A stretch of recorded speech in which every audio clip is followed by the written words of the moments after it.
इस मुल्क में कोई भी कम्युनल पार्टी हो, कोई भी सेकुलर पार्टी हो, वो कतई तौर पर ये बात पसंद नहीं करती कि मुसलमानों की कोई इंडिपेंडेंट क़यादत इस मुल्क में खड़ी हो जाए। मैं ये कह रहा हूँ कि उस काम के लिए तो मिल्ली तंजीमें बहुत थी। भाई आपको तो काम ये करना था कि केजरीवाल की जो एडमिनिस्ट्रेशन मुसलमानों के साथ जुल्म ज्यादती कर रही थी, आप उसको बंद कराते। 20 का वो इलेक्शन कोई अमानत का इलेक्शन नहीं था। किसका इलेक्शन था? वो CAA NRC मूवमेंट का इलेक्शन था इस इलाके में। अच्छा। और वो अमित शाह ने जो कहा था ना कि ऐसे बटन दबाना कि टी की आवाज़ ओखला में पहुंचे, वो उसका इलेक्शन था। अच्छा। LG का घेराव भी किया, फसादात में से लोगों को निकालने का काम भी किया। दूसरे दिन जब LG का घर घेरा उसने, तीसरे दिन केजरीवाल ने उसको रोक दिया। और उसके बाद जो है कहीं अमानतुल्ला नज़र नहीं आएगा आपको। मुसलमानों का कोई इशू इस मुल्क में ऐसा है कि जिस पर असदुद्दीन ओवैसी जो है पूरी शिद्दत और कुव्वत के साथ ना बोलता हो, इशू को ना उठाता हो। एक आवाज़ असदुद्दीन ओवैसी है पार्लियामेंट के अंदर, एक उत्तर प्रदेश के अंदर आजम खां की आवाज़ है जो पार्लियामेंट में भी आ गई थी। ये जलील आदमी आज दिल्ली के मुसलमानों को मशवरा देगा कि तुम झाड़ू को वोट दो, झाड़ू वाले को, केजरीवाल को, जिसने दिल्ली के दंगों में मुसलमानों को जेलों में बंद कराया, हमारे बच्चे मारे गए, हमारे ही लोगों के खिलाफ इस कबीस ने जो है सारे केसेस रजिस्टर्ड कराए। बड़ा बेटा RSS का BJP है, छोटा बेटा आम आदमी पार्टी है। बोला तो कौन बोला? शिफाउर रहमान बोला। शिफाउर रहमान अपने घर से निकल के आया, जामिया के गेट के सामने वहीं स्टेज जमा दिया और वहीं धरने पर बैठ गया। दोस्तों, मिले टाइम्स में खुशामदीद। आप तमाम लोगों को बता दूं, ओखला की जो विधानसभा है, इसका जो इलेक्शन है 70 विधानसभाओं में सबसे ज्यादा हाइप पे है। ये सीट इतनी हॉट हो गई है कि यहां पर ऐसा लग रहा है कि ओखला का चुनाव ना होकर हैदराबाद का चुनाव है, क्योंकि असदुद्दीन ओवैसी से लेकर मोहम्मद अजहरुद्दीन जो पूर्व क्रिकेटर हैं, वो भी आज शाम को ओखला में एक जनसभा को संबोधित करने वाले हैं। उनके अलावा अमानतुल्ला खान साहब जो है, जो सिटिंग MLA हैं, उनके पास भी एक हैदराबाद की शख्सियत आई हुई जिनका नाम अमजद खान है। लेकिन चुनाव में क्या कुछ चल रहा है, आज बड़ा दिन इसलिए भी है क्योंकि शिफाउर रहमान को कस्टोडियल जो है एक पैरोल मिल गई है और उन्होंने लोगों से जो है वो जाकर लोगों से मिले हैं। अब इस चुनाव में जेल से आने के बाद किस तरह की एक आंधी शिफाउर रहमान के साथ चलने वाली है या नहीं चलने वाली है, ये अपने आप में बड़ा सवाल रहेगा। सवाल ये भी रहेगा कि जो शख्स 72,000 वोटों से चुनाव जीता हुआ है, अमानतुल्ला, उन 72,000 वोटों को कैसे पाटा जाएगा, कौन इतने वोट लाएगा? क्या अमानत की जीत में शिफाउर रहमान बीच में आ गए? ये एक बड़ा सवाल हमेशा से है। मेरे साथ अब्दुर्रहमान आबिद साहब मौजूद हैं। मैं जानने की कोशिश करूंगा। सबसे पहले मैं जानना चाहूंगा कि ये कहां से बिलोंग करते हैं और इनका डेजिग्नेशन क्या है, इन्हीं से जानते हैं। सर, थोड़ा सा आप हमारे जो नाज़रीन हैं उनको अपने बारे में बताइए। मेरा नाम अब्दुर्रहमान आबिद है जी। मेरा आबाई वतन सहारनपुर ज़िला है जी। मुझे तकरीबन 37 या 38 साल यहाँ जामिया नगर में रहते हुए हो गए, दिल्ली में। जी। पेशे से मैं जर्नलिस्ट रहा हूँ और सियासत भी करता रहा हूँ। नेशनल सेक्रेटरी तलक के ओहदे पार्टियों में मेरे पास रहे हैं जी। तो मैं वो सब वहाँ तलक हो करके, लेकिन मेरे साथ सबसे बड़ी जो खूबी मेरी मैं समझता हूँ कि है वो ये है कि सियासत और सहाफ़त अपनी जगह, लेकिन मुझे सोशल कामों से और सोशल कामों में ख़ास तौर से कमज़ोरों और मज़लूमों का साथ देने और उनके लिए लड़ने मरने में मेरी ख़ास हॉबी है। इसके लिए मैं किसी को ना पूछता ना देखता, फ़ी सबीलिल्लाह मैं इस काम को, अल्लाह का शुक्र है, एक अरसे से करता रहा हूँ और अल्लाह से ये दुआ है कि मरते दम तक इसी तरह करता रहूँ। बस। मजलिस इत्तेहादुल मुस्लिमीन ने एक बड़ा गेम खेला है। दिल्ली दंगे के आरोप में बहुत सारी चीज़ें जो है ओवैसी को लेकर कही जा रही हैं। आपने देखा होगा, फ़ौरन सवाल खड़े कर दिए कि शिफाउर रहमान को टिकट क्यों, ताहिर हुसैन को टिकट क्यों। अब जिस तरह से अमानतुल्ला 10 साल से यहाँ विधायक हैं, आपको लगता है कि अमानतुल्ला ने वो काम नहीं किए कि जनता उनकी तरफ जाए, या फिर शिफाउर रहमान को जनता क्यों पसंद करेगी? देखिए, आपने सवाल 3 करे हैं एक सवाल में और मैं एक एक करके तीनों का जवाब देना चाहूँगा। सबसे पहला सवाल तो ये है कि अमानतुल्लाह की कोई रजिस्टर्ड नहीं है ओखला की विधानसभा। ठीक है। और आपने जो इंट्रो में भी कहा आपने कि 72,000 वोटों से जीता हुआ उसको कोई कैसे पाटेगा। तो अमानतुल्लाह खान ने जब पहला इलेक्शन लड़ा था यहाँ से, उनको वोट मिले थे 600 कुछ। ठीक है। दूसरा इलेक्शन जब लड़ा था उन्होंने 1 लाख रामविलास पासवान की पार्टी से, तो उनको वोट मिले थे 3600 कुछ। अच्छा, ठीक है। दूसरा, ठीक है। ठीक है। और तीसरा इलेक्शन जब उनको हमने लड़ाया आम आदमी पार्टी के निशान पे, तो उनको वोट मिले थे 1,04,000। नहीं, 1,04,000 मिले थे। 30-32 हज़ार की मार्जिन से वो जीत गए थे। ठीक है। और फिर दूसरा जो आप 72,000 वाला जो आंकड़ा आप पेश कर रहे हैं, लास्ट इलेक्शन जो हुआ था 2020 का, वो इलेक्शन कोई अमानत का इलेक्शन नहीं था। किसका इलेक्शन था? वो CAA NRC मूवमेंट का इलेक्शन था इस इलाके में। अच्छा। और वो अमित शाह ने जो कहा था ना कि ऐसे बटन दबाना कि टी की आवाज़ ओखला में पहुंचे, वो उसका इलेक्शन था। अच्छा। पूरी कौम ने मुत्तहिद होकर के आम आदमी के झाड़ू पे निशान लगा दिया। ठीक है। बटन दबाया, ऐसा बटन दबाया कि वो उसके क्या अमित शाह के घर पे वहीं टी की आवाज़ पहुंचा दी। ठीक है। इस इलाके के लोगों ने। ठीक है। तो अमानत जो है 72,000 वोटों के मार्जिन से जीत गए। ठीक है। अब आप ये कह सकते हैं कि साहब वोट तो फिर भी उसी को मिले, जी। लेकिन वो वोट इसलिए मिला, आपको मालूम है कि सामने कौन था? कांग्रेस से परवेज हाशमी, जो 4 मरतबा का सिटिंग MLA रहा हुआ था। तो उन पे कितने वोट आए थे? 5,000। इसीलिए तो आए थे 5,000 हाँ। कि वो कौम जो है वो पूरी मुत्तहिद होकर के हाँ। कि हमें जो है इसको जिता देना है। अभी यहाँ से एक सवाल और मैं निकालूंगा, लेकिन मैं चाहूंगा जी, पहले जी, इसका जी। जवाब मुकम्मल कर लें। एक सवाल का जवाब तो आपके ये हो ठीक गया। है। दूसरा, आप कह रहे हैं कि साहब इस इलाके में कैसे चुनाव होगा और क्यों वोट पड़ेगा और शिफाउर रहमान का क्या होगा। तो शिफाउर रहमान क्यों ज़रूरी है? शिफाउर रहमान इसलिए ज़रूरी है कि जिस वजह से हमने अमानत को आगे बढ़ाया था कि ये बहादुर है, ये नया नौजवान है, ये काम करेगा, मजबूती के साथ करेगा, किसी के आगे झुकेगा नहीं, किसी से दबेगा नहीं। लेकिन हमने ये देखा इन 10 सालों में कि वो केजरीवाल के सामने झुक भी गया, केजरीवाल से दब भी गया और केजरीवाल के लिए इस्तेमाल भी हो रहा है। कहाँ झुका, कहाँ दबा? दिल्ली दंगों में 2 दिन उसने मुजाहिदाना रोल अदा किया। LG का घेराव भी किया, फसादात में से लोगों को निकालने का काम भी किया। दूसरे दिन जब LG का घर घेरा उसने, तीसरे दिन केजरीवाल ने उसको रोक दिया और उसके बाद जो है कहीं अमानतुल्लाह नज़र नहीं आएगा आपको। फिर नज़र आया कहाँ? केजरीवाल ने कहा कि जाओ वहाँ जमुना पार में जिन मस्जिदों में आग लगाई हुई थी, जिन मस्जिदों में सिलेंडर फोड़े थे, जलाया गया था, मदरसों को जलाया गया था, वहाँ जा कर के सबसे पहले रंग पोतन का काम करो, उन पर जो है रंग रोगन करा दो, जल्दी से उनकी पुताई कराओ। अरे भैया, फॉरेंसिक जांच तो हो जाने दो, फॉरेंसिक टीम को आने दो, सबूत इकट्ठा करने दो। नहीं जी, जल्दी से पहले इनको रंगा पुताओ। कई जगह मैं जाके भिड़ा हूँ लोगों से, मैंने कहा नहीं, पहले फॉरेंसिक टीम आकर के जब तक यहाँ से नमूने ना ले जाए, कोई यहाँ पे किसी तरह का काम नहीं होने देना। चाहे कोई भी आके कहे तुमसे, केजरीवाल भी आके कहेगा नहीं करने देना। तो ये केजरीवाल की साजिश थी तो कि सबूत मिटाने। दूसरा कि इंटरनेशनल मीडिया वहाँ ना पहुँच जाए और इनकी पोल जो है सारी दुनिया के सामने ना खुल जाए, इसलिए जो है उस काम को वो यही टीम कर रही थी जा करके। तो ये इस्तेमाल होना इसे कहते हैं। तीसरा, MLA MP आपको कोई इसलिए बनाया जाता है कि आप जो है कौम से पैसा इकट्ठा करके, राशन इकट्ठा करके रिलीफ बांटेंगे वहाँ पर।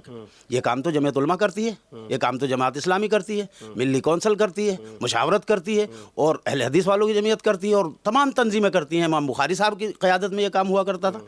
ऐसी बहुत सारी तंजीमें हैं, हाफिज जावेद वगैरह भी करते थे वहाँ से। तो ऐसी बहुत सारी तंजीमें हैं, मिल्ली तंजीमें बहुत हैं रिलीफ का काम करने वाली। आपको MLA MP इसलिए बनाया जाता है कि अगर मुसलमानों के साथ कहीं जुल्म हो रहा है, ज़्यादती हो रही है, तो आप हुकूमत से लड़ करके मुसलमानों के साथ मुसलमानों को इंसाफ दिलाएं, जुल्म व ज़्यादती को बंद कराएं, उनका हक उनको दिलवाएं। आपने जो है वहाँ पर सर्वे हुआ, मुसलमान का जिसका नुकसान 30 लाख रुपए था, तो सरकारी कारिंदे उसका 3 लाख लिख रहे थे। केजरीवाल ने कहा कि साहब 25,000 रुपये जो है फर्स्ट एड के तौर पर देंगे नुकसान के लिए, वो मेरे ख्याल से 5-10% भी मुसलमानों को नहीं मिले जितनों के नुकसान हुए थे। SDM के यहाँ जाते थे वो चक्कर लगवाते थे, तहसीलदार के यहाँ जाते वो चक्कर। तो भाई आपको तो ये चाहिए था कि आप अपनी टीम उनके साथ लगाते, SDM के साथ लगाते, पटवारी के साथ लगाते, तहसीलदार के साथ लगाते, मुसलमानों का सर्वे अपने लोगों की टीम के साथ जाकर के कराते, जिसका जितना नुकसान हुआ है इतना उसको अपने सामने रजिस्टर्ड कराते, उसको मुआवजा दिलवाते। आप मुझे लिस्ट दे दीजिए। आपने कहा कि कौम से चंदा लेकर जो है उन्होंने राशन बांटा। आपने उनका भी वो वीडियो देखा है कि इलेक्शन से पहले उन्होंने ताउन करने के लिए कहा है लोगों से कि मुझे ताउन करो, तो शायद उनके पास पैसे नहीं है चुनाव लड़ने के लिए भी, तो वो कहाँ से राशन बांटते? नहीं, वो कौम का पैसा था, कौम का राशन था। ईदगाह में जो है वो भरे हुए थे पूरे टेंट, हमने जाके खुद भी देखे, वो हमने जाके देखे। ऐसा नहीं है, हमने वहाँ मुस्तकिल काम किया है। अब उसका ऐलान करना ज़रूरी नहीं है। अल्हम्दुलिल्लाह इन्हीं गुनहगार हाथों से लाखों रुपए बटे हैं। मैं तो फ़कीर हूँ, कुटिया में रहता हूँ, लेकिन ऐसे बहुत लोग हैं जो भरोसा करते हैं, एतमाद करते हैं। उन्होंने दिए, हमने जाके बांट दिए। तो हमने देखा उसने वो टेंट लगा रखे थे और उनमें राशन भी भरा हुआ था और वहाँ ईदगाह में खाना भी बन रहा था, सब कुछ हो रहा था। लेकिन मैं ये कह रहा हूँ कि उस काम के लिए तो मिली तंजीमें बहुत थी। भाई आपको तो काम ये करना था कि केजरीवाल की जो एडमिनिस्ट्रेशन मुसलमानों के साथ जुल्म ज्यादती कर रही थी, आप उसको बंद कराते, आप मुसलमानों का हक दिलवाते, वहाँ पे मुसलमानों के साथ जुल्म जो हो रहा था उसको रोकते, इंसाफ दिलवाने का काम करते। आपने उधर तो ध्यान नहीं दिया, आप केजरीवाल के लिए इस्तेमाल हुए, जितना आपको आदेश मिला उतना आपने काम किया। आपने बताया कि आप पत्रकार रह चुके हैं, आपने वो वीडियो ज़रूर देखा होगा जिसमें अमानत ने कहा कि दिल्ली दंगों के वक्त असदुद्दीन ओवैसी कहाँ था। फिर 5 साल गुजर जाते हैं, शिफाउर रहमान जेल में होते हैं, ताहिर हुसैन जेल में होता है, असदुद्दीन ओवैसी कहाँ थे इन 5 सालों में? शिफाउर रहमान की या शर्जील इमाम की, खालिद उमर, कितने लोग ऐसे हैं, क्यों आखिर इनको याद नहीं आई? लोग सवाल करते हैं कि बैरिस्टर हैं, क्यों इनको मदद नहीं की? आज जब चुनाव आ गया तो अमानत के सामने लाकर शिफाउर रहमान को खड़ा कर दिया गया, कैसे? अमानत तो क्या कहते हैं, अमानत तो चूंकि लीडर है, इलेक्शन लड़ रहे हैं, उन्हें तो सब कुछ कहना है। और आजकल लोग जो है, हालांकि बिल्कुल जायज़ नहीं है कि कुछ भी झूठ बोल दिया जाए, लेकिन आजकल लोग ये कहते हैं कि सियासत में और इलेक्शन में तो सब जायज़ है, कि साहब ये तो सब जायज़ है, हालांकि वो हराम है बिल्कुल झूठ बोलना या किसी पर झूठा आरोप लगाना। तो लेकिन आप तो जर्नलिस्ट हैं ना, क्या आप दिल पे हाथ रख के कह सकते हैं कि मुसलमानों का कोई इशू इस मुल्क में ऐसा है कि जिस पर असदुद्दीन ओवैसी जो है पूरी शिद्दत और कुव्वत के साथ ना बोलता हो, इशू को ना उठाता हो, पार्लियामेंट के अंदर भी और पार्लियामेंट के बाहर भी? तो बहुत सारे मुसलमान उनको बीजेपी की बी टीम कहते हैं। आप ओखला में जाके पूछिए, बहुत सारे मुसलमान ही ऐसे हैं जो उनके बारे में ये बात बोल रहे हैं कि ये बीजेपी को जो है जिताने के लिए यहाँ पर आए हैं और वोट काटने के लिए यहाँ पर आए। मैं बहुत सारी वीडियोस आपको दिखा दूंगा, वो भी तो मुसलमान ही है, वो भी अल्लाह का नाम लेने वाले हैं। फिर आखिर ऐसी कौन सी चीज़ है कि वो एतबार नहीं कर पा रहे हैं असदुद्दीन ओवैसी पर? खां साहब आपकी बात बिल्कुल सही है, लेकिन अगर मैं आपको थोड़ा सा, पता नहीं आपने मुताला किया उसका नहीं किया, डॉक्टर फरीदी का नाम सुना आपने? नहीं, नाम नहीं सुना। डॉक्टर अब्दुल जलील फरीदी मिल्लत का एक बहुत अजीम नाम है, बहुत मुखलिस। अच्छा। अपनी जाती दौलत लगा करके उस जमाने में करोड़ों रुपए लगा करके मुस्लिम मजलिस खड़ी की थी, यूपी के थे रहने वाले। ठीक है। मुस्लिम मजलिस बनाई, 20-30 उनके एमएलए भी चुने गए।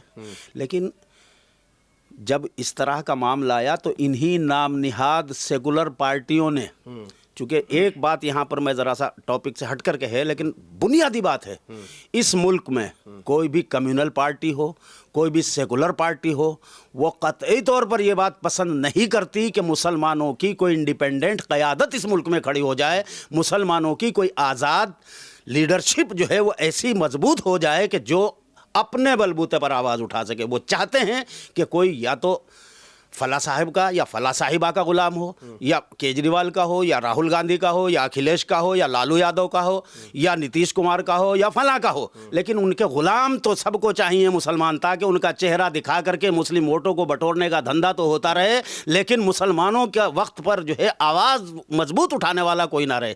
ताज़ा मिसाल मैं आपको बिल्कुल बताता हूँ, अभी हाल की, जिसको आप जानते हैं। इस मुल्क में 2 आवाज़ें इस वक्त मौजूद थी। 2 आवाज़ें पहले थी, वो अल्लाह के यहाँ चले गए, गुलाम महमूद बनात वाला, इब्राहिम सुलेमान सेठ। उन्होंने ज़िंदगी भर आज़ादाना मुसलमानों की आवाज़ उठाई, कोई नहीं रोक पाया उनको। इंदिरा गांधी जैसी औरत भी जो है कंट्रोल नहीं कर पाई, क्योंकि मुसलमान उनकी ताकत बने रहे। मुसलमानों ने, केरला के मुसलमानों ने, बम्बई के मुसलमानों ने उनको ताकत दी, वो मजबूत आवाज़ उठाते रहे। लेकिन उन्हीं नाम निहाद मुसलमानों ने, जिनके ऊपर खुद भी टाटा के केस लगे और मुसलमानों ने उनको छुड़वाने की काम किया, वो आसिम आज़मी जो आज ये कह रहा है कि केजरीवाल की झाड़ू को वोट दो। बदरुद्दीन जब वो टाडा और पोटा में बंद था कि कौन उसकी पैरवी कर रहा था? बदरुद्दीन अजमल ने भी। मैं पूछना चाहता हूं, और वही अबू आसिम आज़मी, मैं वहीं ले जा रहा हूं आपको एक मजबूत आवाज़ की तरफ। जब अमर सिंह का आज़म खां का झगड़ा हो गया, चूंकि आज़म खां दूसरी आवाज़ है इस मुल्क में, एक आवाज़ असदुद्दीन ओवैसी है पार्लियामेंट के अंदर, एक उत्तर प्रदेश के अंदर आज़म खां की आवाज़ है जो पार्लियामेंट में भी आ गई थी। ये 2 आवाज़ें मुसलमानों की इस मुल्क में ऐसी हैं जो गैरत के साथ, कुव्वत के साथ, दलाइल के साथ, बेखौफ, बेलाग, बेबाक अपनी बात को रखना जानते भी हैं और रखते भी हैं। लेकिन आज़म खां को उसी समाजवादी पार्टी की लीडरशिप ने बीजेपी की लीडरशिप से साजिश करके ठिकाने लगाने का काम कर दिया कि नहीं कर दिया? आसिफ मोहम्मद खान अरीबा के जो वालिद साहब हैं, उनका इंटरव्यू कर रहा था मैं, उन्होंने एक बात दोहराई थी। उन्होंने कहा कि आखिर आप ले आना बात को, फिर मैं बाद में क्वेश्चन भूल जाऊंगा। उन्होंने बात दोहराई कि आज़म खां का हाल बहुत बुरा कर दिया गया, 9-10 बार का एमएलए, एमपी, कैबिनेट मिनिस्टर, हाँ, उसके बावजूद असदुद्दीन ओवैसी में ऐसे कौन से सुरखाब के पर हैं कि उनके घर ईडी नहीं पहुंचती है, उनको बीजेपी परेशान नहीं करती है, और ये जो नॉर्मल आवाम है, बहुत सारे मुसलमान हैं, ये उनका बहुत बड़ा सवाल रहता है कि आखिर असदुद्दीन ओवैसी में ऐसा क्या है कि इनके साथ परेशानी नहीं होती है। आप इसका जवाब जरा आवाम को दे दीजिए। बहुत अच्छा किया आपने सवाल किया, लेकिन याद रखिएगा, मुझे दोबारा याद दिला दीजिएगा। पहले मैं आजम खां पे बात करूंगा। ठीक है। आजम खां के खिलाफ उस साजिश में इस्तेमाल होने वाले कौन लोग हैं? सबसे बड़ा नाम अबू आसिम आजमी का, जिसने 20 दिन जाकर के वहां आजम खां के शहर में, उस आजम खां के शहर में कि जहां आजम खां का रिकॉर्ड है 40 सालों का कि उसने कभी वहां उसको शिकस्त नहीं हुई एक बार के अलावा। लेकिन इसी अबू आसिम आजमी ने, इसने सुपारी ली अमर सिंह से, और सुपारी लेकर के आजम खां जैसे आदमी के खिलाफ, ये जलील आदमी जाके वहां खड़ा हुआ आजम खां के खिलाफ साजिश करने के लिए। ये जलील आदमी आज दिल्ली के मुसलमानों को मशवरा देगा कि तुम झाड़ू को वोट दो, और वो भी मुसलमान के खिलाफ। एक अबू आसिम आजमी को आप लेकर आ रहे हैं, बदरुद्दीन अजमल ने भी अपील की है। उन्होंने कहा है कि आप झाड़ू को, अरविंद केजरीवाल को वोट करिए। इंडिया अलायंस में सारी पार्टियां थी, मैं आपको बता रहा हूं, कांग्रेस भी थी। आप जान सकते हैं अखिलेश यादव हो, ममता बनर्जी हो, जितने भी लोग हैं वो केजरीवाल की साइड खड़े हैं। आपने बहुत अच्छा किया, बदरुद्दीन अजमल साहब का भी नाम ले लिया। हाँ। बदरुद्दीन अजमल साहब आज केजरीवाल को याद कर रहे हैं कि साहब केजरीवाल को वोट दीजिए, और तुम दिल्ली के मुसलमानों को मशवरा दे रहे हो कि झाड़ू को वोट दे दो। उस झाड़ू वाले को, केजरीवाल को, जिसने दिल्ली के दंगों में मुसलमानों को जेलों में बंद कराया, हमारे बच्चे मारे गए, हमारे ही लोगों के खिलाफ इस कबीस ने जो है सारे केसेस रजिस्टर्ड कराए, और हम एक मुसलमान बिलबिलाते रहे, रोते रहे, केजरीवाल पुकारते रहे। शायद अगर इस तड़प के साथ, इतनी शिद्दत के साथ अल्लाह को पुकारते तो शायद अल्लाह ताला कोई गैबी सबील उनके सामने खड़ी कर देता, जिस तरह से केजरीवाल को पुकार। लेकिन इस कमबख्त ने एक दिन एक आदमी की सुन के दी क्या? जाकर ड्रामा करने बैठ गया वहां गांधी की समाधि पे। मुसलमानों ने एक तरफा तुझे पूरी दिल्ली में वोट दिया, सिर्फ ओखले में नहीं दिया, सिर्फ जामा मस्जिद में नहीं दिया, पूरी दिल्ली में एक तरफा वोट दिया था। दंगे के वक्त उन्होंने एक खड़े होकर बताया था कि इसमें हिंदू भी मरे हैं, मुसलमान भी मरे हैं, और नाम लेके बताया था उन्होंने। हिंदू कितने मरे थे और मुसलमान कितने मरे थे? और तुमने क्या दंगे के वक्त खड़े होकर के 5 मिनट का वक्त निकाल के तुम आए का बीच में कि मैं जमुना पार में जा रहा हूं, दंगा अगर किसी ने किया तो मैं जाके बीच में खड़ा हो जाऊंगा? क्या बड़ी वजह रही है कि केजरीवाल ना तो आते हैं प्रोटेस्ट में, ना ओखला आते हैं? इसके पीछे की बड़ी वजह बताएंगे आप? इसके पीछे की सबसे बड़ी वजह यह है कि केजरीवाल और बीजेपी दोनों पार्टियां आरएसएस की बनाई हुई हैं। बड़ा बेटा आरएसएस का बीजेपी है, छोटा बेटा आम आदमी पार्टी है। और अगर ये बात गलत ना आप कहते हैं तो मैं आपसे कह रहा हूं कि अभी 1.5 महीना पहले जो इसने मोहन भागवत को खत लिखा, वो क्यों लिखा? वो यही तो लिखा कि पिताजी, पूरा मुल्क तो तुमने बड़े भाई को दे रखा है, मोदी को, मुझे तो सिर्फ ये एक छोटा सा खेत दिल्ली की शक्ल में दे रखा था। एक पंजाब में दिया तो वहां पे सिख भाई बैठा हुआ है, मुझे तो इतना छोटा सा खेत दे दिया तुमने ये दिल्ली की शक्ल में। बड़ा भाई इसको भी छीनना चाहता है। पिताजी मेरे रक्षा करो, मुझे वोट दिलवाओ। नतीजा यह है कि सारा आरएसएस जो है उसके साथ लगा हुआ है और उसके सपोर्टर के साथ लगा हुआ है। अच्छा, मैं फिर दोबारा उसी सवाल पे आऊंगा। आप मुझे बता दीजिए कि नॉर्मल आवाम यही पूछती है कि असदुद्दीन में ऐसे कौन से सुरखाब के पर लगे हुए हैं कि उनको परेशानी नहीं होती? बीजेपी के इतना खिलाफ बोल देना, साफ साफ बोल देना, उसके बावजूद भी परेशानी नहीं होती। ये जो कॉन्सेप्ट है बहुत सारे मुसलमानों का जो असदुद्दीन ओवैसी की तरफ नहीं आ सकते हैं, उनका ये कॉन्सेप्ट जरा क्लियर करिए। आप बहुत अच्छा किया, आपने फिर याद दिला दिया। मेरे जहन में उस वक्त भी था जब मैं आजम खां पे बोल रहा था। देखिए, आजम खां को इन्होंने साजिश करके सियासी मुकदमों में फंसाया है, यूनिवर्सिटी को तबाह करने का खेल खेला। आजम खां को जो सज़ा दी है वो 2 बातों की दी है। एक ये कि वो मुसलमानों की गैरत को बरकरार रखने के लिए लड़ता है, दूसरा ये कि वो मुसलमानों की नई नस्ल को तालीम याफ्ता बनाने के लिए एक यूनिवर्सिटी कायम करके बैठ गया है। इसलिए उसको जो है तबाह किया गया, इसलिए उसको जलील किया गया। लेकिन माली मामलात में उस पर भी जो है ईडी और सीबीआई और कोई वो नहीं पहुंचा। कोई केस माली खुर्द बुर्द का उस पर भी नहीं है कि उसने कोई बेईमानी की है, उसने रुपए में घोटाला किया है। वो जो है तकरीबन 15 साल मिनिस्टर भी रहा है बंदा, और ऐसा मिनिस्टर रहा है कि मेरा ख्याल से मौलाना आज़ाद भी उस ठसके के मिनिस्टर नहीं रहे हैं। हालांकि मौलाना आज़ाद थे, कोई शायद दूसरा मौलाना आज़ाद इस मुल्क में नहीं होगा, लेकिन जिस गैरत के साथ, जिस खुददारी और जिस वजन के साथ आजम खान ने मुलायम सिंह की कैबिनेट में, खैर अखिलेश तो उनका सामने बच्चा है, उनका भतीजा एक तरह से, वो तो क्या बोलता, लेकिन मुलायम सिंह की मौजूदगी में खुद देखा है मैंने, चीज़ों को बहुत करीब से जाकर के देखा और समझा है। मैं इसलिए कह रहा हूँ, उसने कभी बंदे ने गैरत से ज़रा सा सवाल, ज़रा सा समझौता नहीं किया, झुका नहीं कहीं भी। उसने कभी ये आंच एक उंगली रखने की जगह नहीं छोड़ी कि कोई ये कह दे कि मुसलमान इतना लीचड़ होता है, मुसलमान इतना छोटा होता है, मुसलमान इतनी छोटी निचली सोच रखता है, या मुसलमान इस तरह से जलील होकर भी सियासत करता है। ना, मतलब ही नहीं। उसने कहा कुर्बान हो जाऊंगा लेकिन जलालत नहीं बर्दाश्त करूंगा। ऐसा आजम खां था। उस पर कोई इल्ज़ाम ये नहीं है कि उसने गबन कर लिया। बस जैसे आजम खां के ऊपर कोई एक नए पैसे का गबन का आरोप नहीं है, किसी घोटाले का आरोप नहीं, वैसा ही ओवैसी के पास भी नहीं है। सारे उसके पास काम बहुत है, बैंक भी चलता है उनका, मेडिकल कॉलेज भी चलता है उनका, इंजीनियरिंग कॉलेज भी चलते हैं उनके, स्कूल भी चलते हैं उनके, सब कुछ है। लेकिन उनके पास शफाफियत भी है, ऑडिट भी है, बिल्कुल साफ सुथरा रिकॉर्ड है। तो फिर काहे की ईडी और काहे की सीबीआई और काहे की कुछ और? अरे आप रहिए ना। मैं कितना बकबक करता हूं, मैं तो नहीं भूलता कभी। हर बात पे अल्लाह का शुक्र है, कोई मामला ऐसा नहीं हो सकता कि जहां मेरी गुफ्तगू में आप भाग पाएंगे या झिझक पाएंगे। क्यों? मुझे मालूम है मेरे बारे में कि कोई माई का लाल मेरी जिंदगी में एक उंगली क्या सुई नहीं रख सकता। इसलिए हिम्मत के साथ, जुर्रत के साथ बोलता हूं, आंखों में आंखें डाल के बोलता हूं। अच्छा, तो ओवैसी भी वैसा ही है, आजम खां भी वैसा ही है। और मैं आपको कसम खा के ये बात कह सकता हूं कि अगर इस मुल्क में 1-1.5-2 हज़ार मुसलमान ऐसे पैदा हो जाएं तो इनकलाब बर्पा हो जाएगा, अगर सियासत के मैदान में इस तरह के लोग मुसलमान पैदा हो जाएं। मैंने ये सुना है, इंटरनल खबर ये है एक सूत्रों के हवाले से, कि पार्टी के अंदर इस बात पे भी डिस्प्यूट है कि इनके जो छोटे भाई अकबरुद्दीन ओवैसी वो चाह रहे थे कि दिल्ली में असदुद्दीन ओवैसी अपनी पार्टी से कोई भी नेता ना लड़ाएं, कोई भी कैंडिडेट ना उतारें। इसमें कितनी सच्चाई है? मुझे इस सिलसिले में बिल्कुल नहीं मालूम है। मैं आपको बिला वजह झूठे दावे करूं, कोई फ़ायदा नहीं है लंबी डींगे हाँकने से।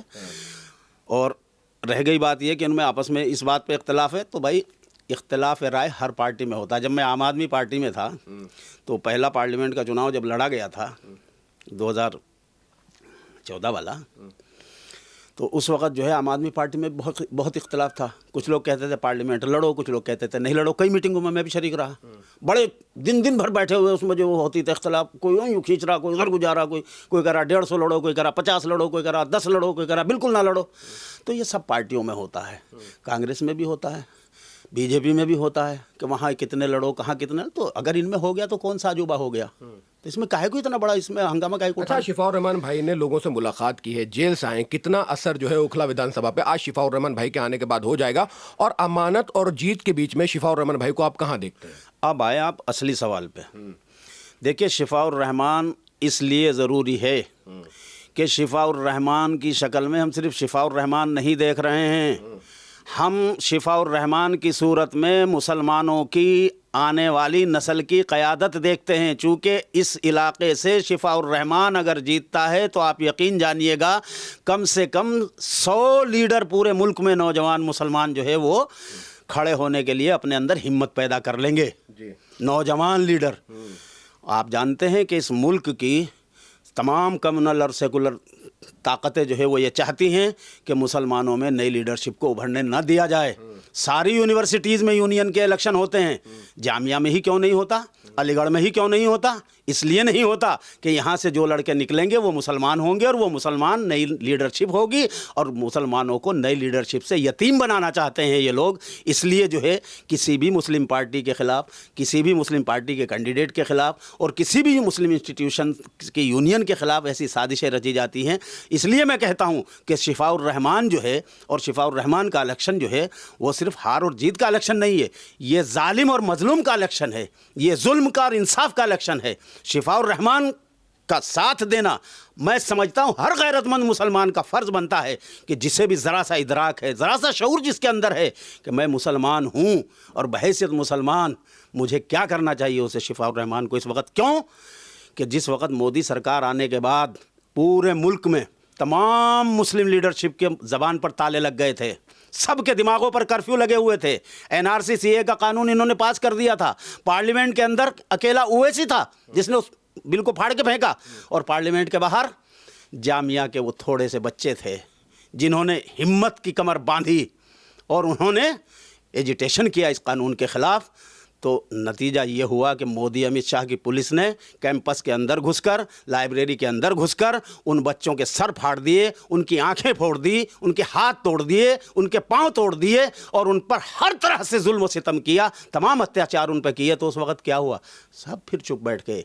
कोई मुस्लिम लीडर नहीं बोला, ना कोई पार्लियामेंट का मेंबर बोला, ना कोई विधानसभा का मेंबर बोला, ना कोई मंत्री बोला, ना कोई एक्स मंत्री बोला। बोला तो कौन बोला? शिफाउर रहमान बोला।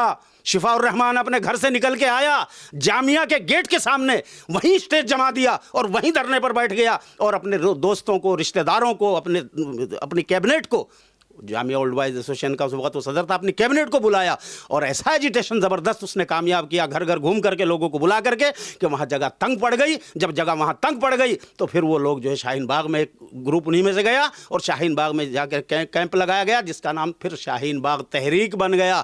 और ये शाहीन बाग तहरीक पूरे मुल्क में एक दीवानगी की तहरीक बन गई। CA NRC के खिलाफ एक तूफान बन गया, एक इनकलाब बन गया। मोदी और अमित शाह को भागने का रास्ता कहीं से नहीं मिल रहा था।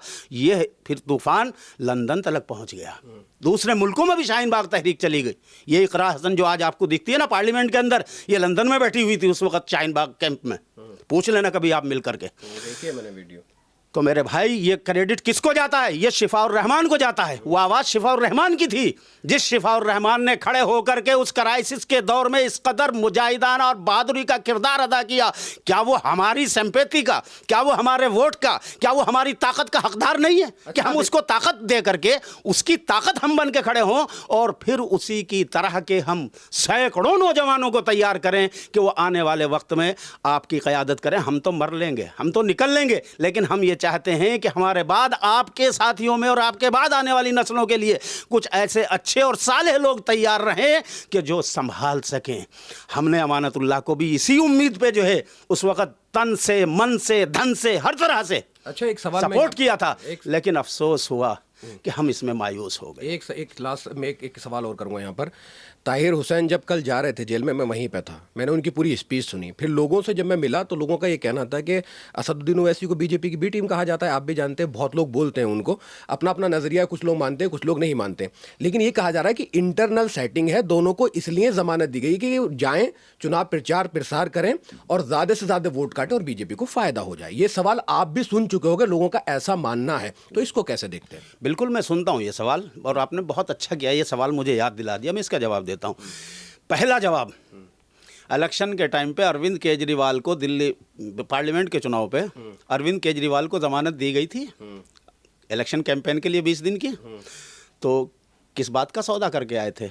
उनको भी कहा जा रहा है कि हरियाणा चुनाव का सौदा हुआ था। अच्छा, उनको भी ये कहा जा रहा है हरियाणा चुनाव का सौदा हुआ था ना, तो इसका मतलब इसका मतलब हुआ वो बी टीम थे। इसका मतलब हुआ केजरीवाल बीजेपी की बी टीम है, ऐसा बोला जा रहा है, ऐसा भी बोला जा रहा है। मैं कह रहा हूं ना भाई, ओवैसी को बोल रहे हैं ना अब तो। तो और उस वक्त कौन था बी टीम? केजरीवाल ना। गुजरात में कौन जाके कांग्रेस को हरा के आया था? केजरीवाल। तो बी टीम कौन था? केजरीवाल। उत्तराखंड में कौन जाके हरा के आया था? केजरीवाल। बी टीम कौन था? केजरीवाल। तो जब जमानत अगर वहां से उसको केजरीवाल को दी जाए तो वो तो बीजेपी की ए टीम है, और अगर साहब शिफाउर रहमान को और ताहिर को जो है जज कोर्ट का जो है वो दे दे जमानत, और वो भी ऐसी कि साहब सुबह 6 बजे से शाम 6 बजे तक, केजरीवाल को परमानेंट दी गई थी, 20 दिन रात दिन अपनी कैंपेन में रहना है, कहीं भी रहेगा, कहीं भी करेगा, कुछ भी करेगा। लेकिन उस तो गरीब को 6 बजे लाया जाता है, 6 बजे फिर ले जाके बंद कर दिया जाता है, और उसका खर्चा भी उसी से लिया जा रहा है। केजरीवाल से उसका खर्चा भी नहीं लिया गया था। ये भी डिस्क्रिमिनेशन है, मुसलमानों के साथ ये भी भेदभाव है। वो खर्चा यही उठाएंगे दोनों, समझे साहब, ये भेदभाव है, ये जुल्म है। लेकिन बहरहाल जब तक मामलात अपने कंट्रोल में नहीं आते तो लड़ना तो है, लड़ने के लिए माहौल तो बनाना है। इसलिए भाई साहब ये इल्ज़ाम ऐसा ही है जैसे कोई आदमी दिन के 12 बजे खड़े होकर के ये कहे कि ये सूरज नहीं निकल रहा है, बल्कि ये तो मेरे दादा ने चिराग जलाया था। अच्छा, मैं लास्ट 2 सवाल पूछूंगा, उसके बाद हम रैप करेंगे इंटरव्यू को। मैं सबसे पहले जानना चाहता हूँ, अब मैं एक बात आपसे और ये कह दूं कि शिफाउर रहमान का, चूँकि आपने सवाल किया कि आज आ गए हैं वो और वो मिल रहे हैं पब्लिक से, तो आप देखेंगे इंशाल्लाह कि आज जब शिफाउर रहमान आए हैं तो आप इलाके में घूम लीजिए। आज में और कल में आपको जो है बहुत अंतर नज़र आएगा इलेक्शन में। कम से कम आपको 40% अप नज़र आएगा आज शफाउर रहमान का इलेक्शन। और हर दिन, हर आने वाला दिन अब शफाउर रहमान का इलेक्शन ऊपर जाना है, एक तूफान बन के छा जाएगा शफाउर रहमान इंशाल्लाह से। शफाउर रहमान भाई, और आप देखेंगे कि कल से 1-2 दिन के अंदर ही इस इलाके के अवाम, कार्यकर्ता नहीं शफाउर रहमान के, वर्कर नहीं। अमानतुल्लाह भाई कहते हैं कि 282 बूथों पे मैं लड़ूंगा, ये कितने बूथों पे लड़ेंगे? हाँ, मैं बता रहा हूँ ना, 282 पे नहीं, हम कहते तू 582 पे जाकर लड़ ले, लेकिन जाकिर नगर वार्ड और शाहीन बाग वार्ड जिसे एक तरफा वोट देगा जीत उसी की होगी। ये दोनों वार्ड तय कर चुके हैं कि वोट जो है वो शफाउर रहमान को जाना है इंशाअल्लाह ताला, और जीत उसी की होगी। मैं आपसे एक बात जो कहने जा रहा हूँ, मैं ये कहने जा रहा हूँ कि कल से आप देखिएगा कि जनता की जबान पर आप सुनेंगे ये बात कि झाड़ू को वोट देने का मतलब है बीजेपी को वोट देना। अच्छा जी, कल से आप देख लीजिएगा, ये पब्लिक की जबान पर आ जाएगी। क्योंकि दिल की बात जो है ना, वजह क्या है कि अब तक बारात थी खाली, दूल्हा नहीं था, दूल्हा वहां बैठा हुआ था, अब दूल्हा अब निकल आ गया है, तो बारातियों के भी हौसले बढ़ गए हैं और बारातियों के साथ घरातियों के भी हौसले बिल्कुल एकदम बुलंद हो गए हैं। एक बात बताइए मुझे, असदुद्दीन ओवैसी साहब से आप मुलाकात भी हुई होगी, मिले भी होंगे, मंच पे बैठे भी होंगे, आप मुझे बताइए पूरे हिंदुस्तान में असदुद्दीन ओवैसी के लिए नेता कौन अच्छा? अखिलेश यादव उनके लिए बुरे, मायावती उनके लिए बुरी, मोदी जी उनके लिए बुरे, योगी जी उनके लिए बुरे, तमाम केजरीवाल, सिसोदिया सब बुरे, तो उनके लिए अच्छा नेता कौन है? किसके साथ आखिर वो जाना चाहेंगे? तो सब में बुराई है क्या सिर्फ असदुद्दीन ओवैसी अकेले नेता हैं कि उनमें सब वही अच्छे, बाकी सब में जो है वो खराबी है? मैंने आपसे एक बात कही थी अभी कि मुसलमानों की आज़ाद सियासत और आज़ाद क़यादत को मिटाने के लिए सारी कम्युनल और सारी सेकुलर फोर्सेस एक जगह मुत्तहिद हैं, कहीं ना कहीं मुत्तफिक हैं वो एक बात, एक राय पर, तो इसलिए सारे बुरे हैं। बिल्कुल क्लियर हो गया फंडा, सारे बुरे हैं। लेकिन जब असदुद्दीन ओवैसी के पास एक सीट पार्लियामेंट में होती है और उसकी कांग्रेस को ज़रूरत पड़ती है बीजेपी के मुकाबले में, तो वो कांग्रेस को सपोर्ट देता है। और अगर उसके पास एक ऑप्शन जो है आंध्र प्रदेश में केसीआर की शक्ल में मौजूद है, जो कांग्रेस से भी ज़्यादा सेकुलर आदमी है और अच्छा आदमी है और इनके साथ बेहतर तरीके से मुसलमानों के साथ इंसाफ कर सकता है, तो वो उसके साथ अपना समझौता करके इलेक्शन लड़ते हैं। और जब वहाँ पर केसीआर नहीं जीत पाते हैं, वहाँ कांग्रेस की हुकूमत आ जाती है और सामने बीजेपी आके खड़ी हो जाती है टक्कर पे, तो फिर ओवैसी आप देख रहे हैं कि तेलंगाना में कांग्रेस के साथ उनकी स्टेट की हद तक बढ़िया अंडरस्टैंडिंग है। अच्छा, लास्ट सवाल मुझे ये बता दीजिए, अब आप कांग्रेस को, मजलिस को, आम आदमी पार्टी को कहाँ देखते हैं? क्योंकि अमानत के साथ बहुत सारे बिल्डर्स हैं, बहुत बड़े बड़े लोग हैं, तो कितना आसान रहेगा ये लास्ट सवाल बता दीजिए, और तीनों का बताना पड़ेगा, आप किसको कहाँ देखते हैं? देखिए, पहले तो आप ये सुन लीजिए कि वो जो आप जिनका साथ आप बता रहे हैं ना कि वो साथ में हैं, बिल्डरों का मसला ये है बेचारों का कि उन्हें अपनी बिल्डिंगें बनानी और बचानी होती हैं। वो ये डरते हैं कि यार अगर ये फिर जीत के आ गया तो ऐसा ना हो मुसीबत आ जाए हमारे सर पे, पता नहीं क्या कर देगा, इसलिए वो डर के मारे खड़े रहते हैं। वोट कहाँ देंगे वो आपको 5 तारीख को नज़र आ जाएगा, और उनके सपोर्टर भी कहाँ देंगे वो भी आपको नज़र आ जाएगा। फिर दूसरे वहाँ जो है कुछ वो लोग हैं जो पेट से सोचते हैं, जो सिर्फ पेट से ही सोचते हैं, उसके अलावा सोच ही नहीं सकते कुछ भी, वो लोग भी वहाँ खड़े हुए हैं। तीसरे वो लोग हैं कि जो ये समझते हैं कि यार लफंडर जो साथ लगा हुआ है इनके, कौन उनसे मुजोरी करेगा, यार अपनी इज्जत बचाओ, काहे को कहा ठीक है जी, ठीक है भाई तुम्हारी बात सही है, लेकिन वोट नहीं देना है। अच्छा, हाँ, अंदर वो है कि वोट देना नहीं है, ठीक है भाई, ठीक है तुम्हारे साथ खड़े हो यार, ठीक है। जैसे अभी आपके सामने एक साहब बात कर रहे थे, मुझसे ही बात कर रहे थे कि हाँ भाई ठीक है यार उनके साथ खड़े रहो, लेकिन वोट तो इधर ही देना है।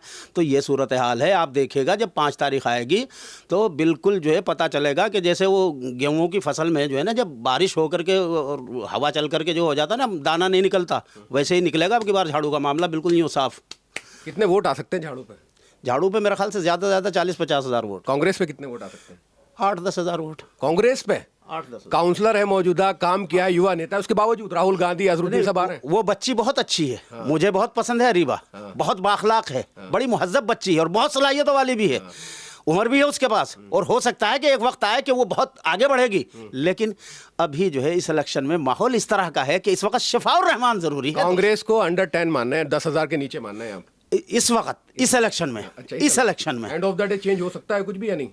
अब इस इलेक्शन में तो नहीं हो शिफा भाई पे कितने वोट माने, कितने वोट आ जाएंगे शिफा भाई? इंशाल्लाह 90,000। 90,000 इंशाल्लाह 90,000 कम से कम, नहीं तो 1 लाख से ऊपर भी जाएगा। 1 लाख से ऊपर जा इंशाल्लाह, अल्लाह चाह। ठीक है, चलिए तो दोस्तों मैं आपको बता दूं कि अब्दुर्रहमान आबिद साहब ने इनसे बात की है क्योंकि बहुत ज़ोरों शोरों से जो है मजलिस का चुनाव लड़ा रहे हैं। बहुत सारे इनसे सवाल किए, उनके जवाब दिए हैं और तमाम चीज़ें जो है इन्होंने एक कैलकुलेशन भी बता दी है किस पे कितने वोट आ रहे हैं। क्योंकि मैंने बीच में इनको फ़ोन पर बात करते हुए सुना तो मैंने सोचा था कि इनसे सवाल पूछूंगा किस पे कितने वोट आ सकते हैं। अब देखना यह रहेगा कि 10 साल की छवि अमानतुल्लाह बचा सकते हैं या नहीं बचा सकते हैं।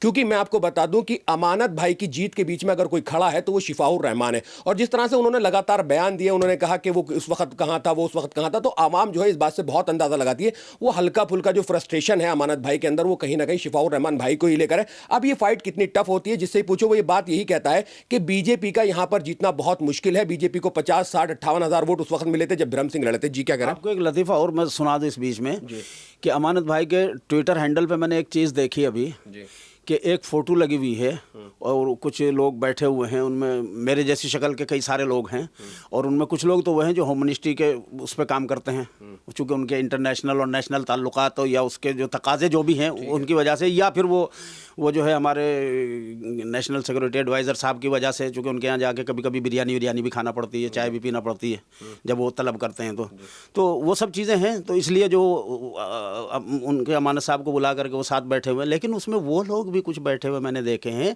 कि जो चीफ इमाम साहब हैं ना आरएसएस के, जो उनकी खुशामद में रहते हैं हर वक्त, उनके साथ आगे पीछे आरएसएस में और वहाँ तो वो लोग भी अमानत भाई की सपोर्ट कर रहे हैं माशाल्लाह ओखला में।